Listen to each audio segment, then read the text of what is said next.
everybody, and welcome to another episode of Design to Move. My name is Ryan Maxwell. I'm the CEO of Fluid Health and Fitness, an outpatient orthopedic and functional training center here in Minnesota. Today's session aims to educate you on the proper use of percussion massage guns. Remember that the information that we're going to share today does not constitute medical guidance, and you should check in with a physician before you engage in any physical activity.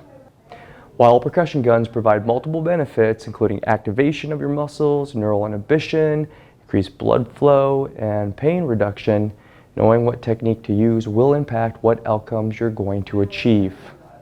That being said, the focus of today's video is on how to use the gun to improve muscle activation and body awareness.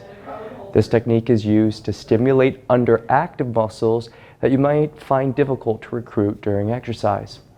Exciting the motor neurons allows for a temporary increase in the contraction force from your muscles. This can also increase awareness and can improve your stability, movement quality, and strength adaptation.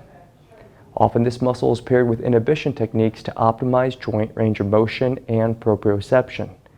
Make sure to watch our video on percussion inhibition to get more information on that. So moving on, the gun possesses several qualities that you can use to achieve these desired effects. Percussion speed, duration, depth, and force need to be considered, as well as the placement of the gun, what the head is that you're using, the state of the muscle when your technique is being applied, and how much force you're putting into it. To achieve an activation effect, you'll want to use a stiffer head attachment using sweeping movements across the muscle being targeted at a higher speed for 30 to 60 seconds. You'll want to start at the low end of the muscle attachment and sweep towards the origin at roughly 1 inch per second.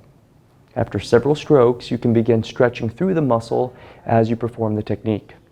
Try this for about 6 to 10 cycles. Make sure not to use too much force, as this can overstimulate the muscle, creating pain and be counterproductive. Once you get the hang of it, using the gun to facilitate underactive muscles can be really rewarding.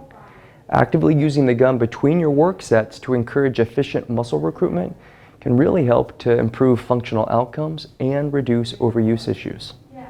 If you like what you heard today, make sure to like and subscribe. And if you have any questions on today's session, or you want to learn more about where you should be using the gun based on a functional movement screen, make sure to reach out to us at admin@fluidhealthandfitness.com or click on the link above. One of our care coordinators would love to call you and schedule a virtual appointment. Remember guys, think global, not local. Your body is designed to move, so stay in motion, and we'll see you next time.